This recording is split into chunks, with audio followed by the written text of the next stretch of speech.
Hi, my name's Phil. I like talking about politics, and in this video I like to discuss the latest concerns from port authorities, and Hawley has come to that, about the fact that not only are the facilities not going to be ready in time for the end of the transition period, but much of the expansion has not even begun, meaning that it's pushing it to even be ready for the July date that Michael Gove said he intends it to be ready. In fact, the not enough actual funds doesn't seem to have even been allocated yet. But first, if you'd like to be notified of daily news in politics, please subscribe to the channel and click the bell notification icon. So ports, of course, will be the focus of Brexit at the end of the transition period. It's the very visible focus for Brexit, deal or no deal, because we're leaving a common customs area with the EU and going our separate ways, meaning bureaucracy and checks and plenty of them. And even when our post-Brexit systems and infrastructure are fully implemented, we will still experience, of course, much more disruption than before ending the transition period. The reason why we have the commons customs areas in the first place is to minimise the disruption that naturally has to take place. That's what the systems and infrastructure are supposed to do. They're supposed to, at least, if you're going to have that friction, minimise it as much as possible. Otherwise, it slows everything down, reducing the amount of trade that can even flow.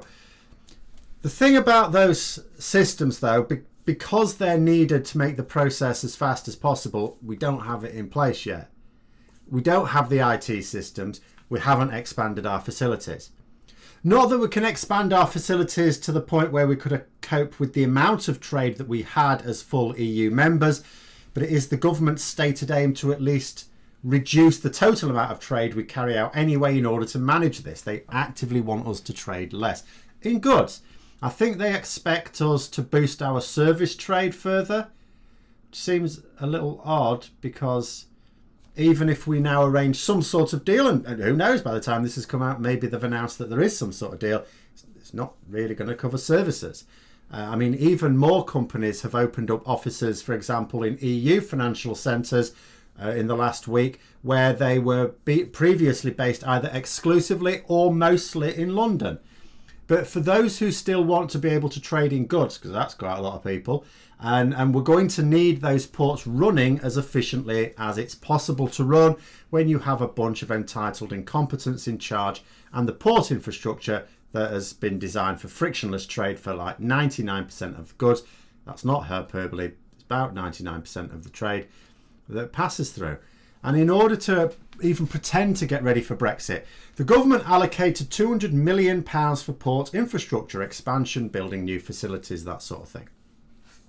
Now, okay, I guess in many respects, all we can really expect is for Gove, Johnson and the rest of them to do is stump up some cash and actually let the experts spend it. We don't really want them deciding how it's spent, because we've seen how that went with COVID, didn't we? But there's three tiny little problems. First of all, it's not enough. I know, shock of the century. Not like this government to boast about the amount of money it's pumping into something, and then it turns out, that it sounds like quite a lot for an ordinary citizen, but it's not going to come anywhere close to meeting the real cost. Second, the work that this £200 million is supposed to fund hasn't started yet. Now, let's just let that sink in. This isn't like the IT systems, which I've talked about. They're just not going to be ready in time, which is no different, really. Something's either going to be ready or it's not.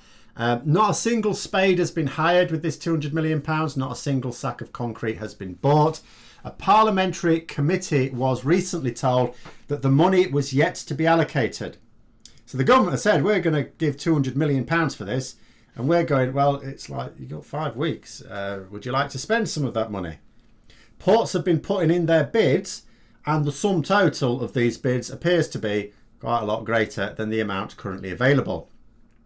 And the third problem is time.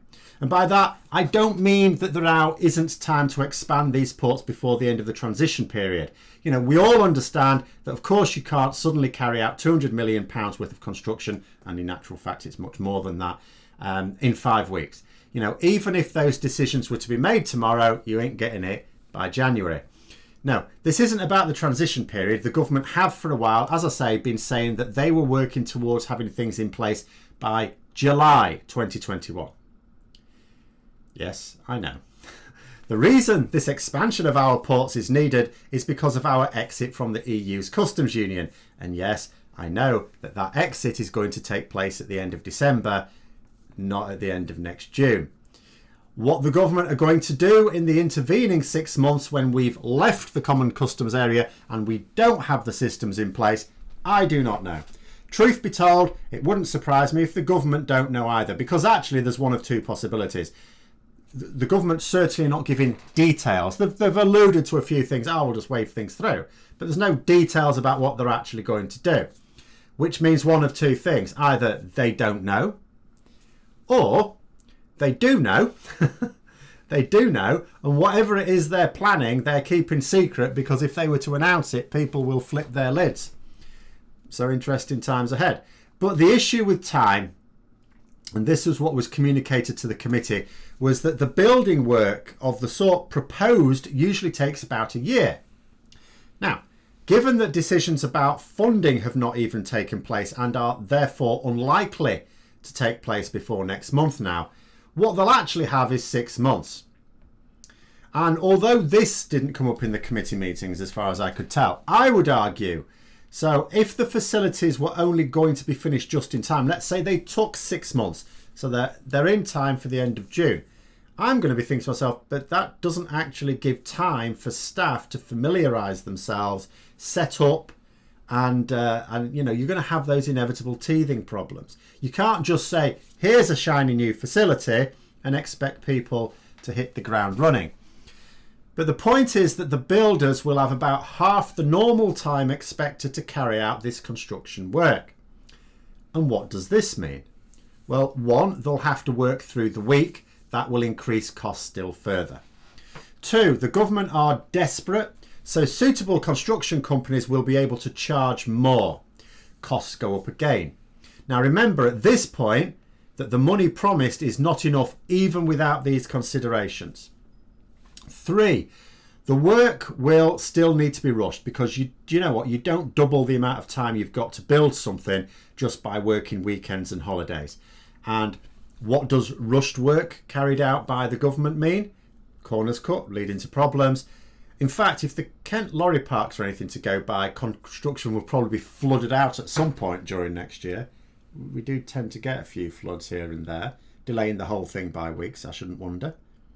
Then I started to think of a few things. So then I imagined this working out in my head, and I thought, okay, let's think about this construction work going on. And I thought, well, there's construction work going on, you know, my route between where I live and where I do a bit of part-time teaching. There's quite a bit of roadworks going on, and I think to myself, that causes quite a bit of disruption. I actually have to go a fair amount out of my way at certain points. And then I started going down this worrying path. So this construction isn't taking place ahead of the exit from the transition period. This is taking place after. This is taking place around our major ports, not just Dover, others as well, like Holyhead, for example, where it is known that there isn't the geographical space to accommodate them properly. So where just the land doesn't allow you to just expand outwards. So you've got that situation as well.